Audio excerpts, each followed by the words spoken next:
Assalamualaikum warahmatullahi wabarakatuh. Alhamdulillah, senantiasa kita bersyukur kepada Allah Subhanahu wa Ta'ala. Allah telah memberikan nikmat yang sangat banyak kepada kita. Salawat dan salam semoga senantiasa Allah limpahkan kepada teladan terbaik kita, Nabi Muhammad sallallahu alaihi wasallam. Saudara-saudariku rahimakumullah, menjelang berakhirnya bulan Ramadan ini, maka marilah kita introspeksi diri, mengevaluasi diri kita berkaitan dengan hubungan kita kepada manusia. Hubungan kita kepada Allah Subhanahu wa Ta'ala, insya Allah dengan puasa Ramadan kita, dengan tarawih kita betul-betul karena Allah, maka insya Allah Allah telah hapuskan dosa-dosa kita. Tapi berkaitan hubungan kita dengan manusia, mari kita evaluasi. Jangan-jangan kita masih punya dosa berbentuk kezaliman kepada manusia. Kita sangat khawatir, kita sangat takut. Karena kata Nabi SAW, ittaquz zulma fa inna zulumatu yaumal qiyamah. Dalam hadis riwayat Al-Bukhari dan Muslim ini, Rasulullah bersabda, takutlah atau jauhilah kepada kezaliman. Karena sesungguhnya kezaliman itu adalah kegelapan, kengerian di negeri akhirat. Saudara-saudariku rahimakumullah. Jadi ketika kita tidak sempat minta maaf kepada orang yang kita zalimi ketika kita masih hidup di dunia ini, maka kezaliman kepada manusia itu bisa mengantarkan kita kepada kegelapan, kengerian, berbagai macam hal yang tidak menyenangkan buat kita di negeri akhirat. Imam Al-Qushairi dalam kitab beliau At-Takhbir yang dinukil oleh Imam Al-Qurtubi dalam kitabnya At-Tazkirah memberikan catatan penting buat kita. Ilustrasi sederhana apa yang beliau sampaikan bahwa ketika seseorang mempunyai dosa atau zalim kepada manusia yang nilainya setara dengan 1 danik. Dalam hitungan mata uang zaman dulu 1 danik itu 1/6 dirham. Kalau kita pernah berbuat dosa apapun bentuknya, dengan ucapan, dengan tangan atau mengambil hak orang lain dengan cara yang tidak halal, yang nilainya setara dengan 1 danik atau 1/6 dirham, kalau dirupiahkan sekitar 8.000 rupiah, maka di akhirat mesti kita tebus dengan pahala sholat kita sebanyak 700 waktu sholat fardu kita yang diterima oleh Allah. Sholat yang khusyuk kita. Jadi kegelapan, kengerian di hari akhirat diantaranya kita harus menebus dosa kita kepada manusia yang nilainya hanya 1/6 dirham dengan pahala sholat fardu kita sebanyak 700 waktu. Nauzubillah, sangat mengerikan.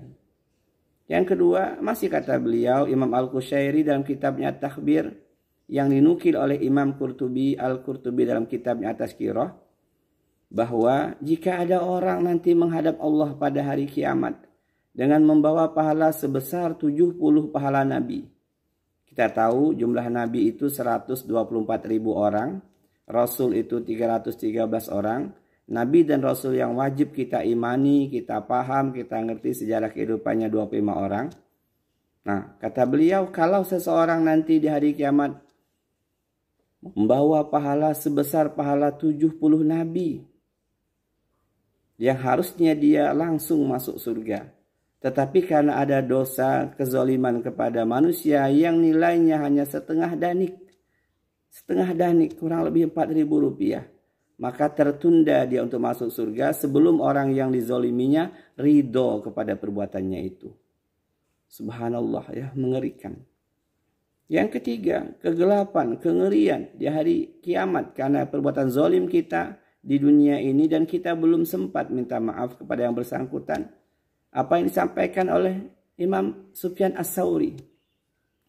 Kata beliau, nanti kalau seandainya ada seseorang itu membawa dosa kepada Allah, 70 macam dosa menghadap Allah Subhanahu wa Ta'ala, itu akan lebih ringan di hadapan Allah dibandingkan dengan dia menghadap Allah dengan membawa 1 dosa kepada manusia.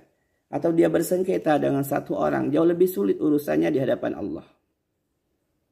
Nah, saudara-saudariku rahimakumullah, dalam kitab At-Tazkirah juga dijelaskan, Imam Imam As-Syaukani berkata, aku heran dengan manusia yang dia sangat takut berbuat zina, berbuat kejahatan yang lain. Dia ngeri, tetapi dia tidak takut, dia merasa biasa saja ketika berbuat zalim dengan manusia. Aku heran, kata Imam As-Syaukani. Saudara-saudariku rahimakumullah, maka di penghujung Ramadan ini perlu kita perhatikan. Perlu kita evaluasi introspeksi diri kita. Apakah kita masih punya dosa atau kesalahan atau kezaliman kepada manusia?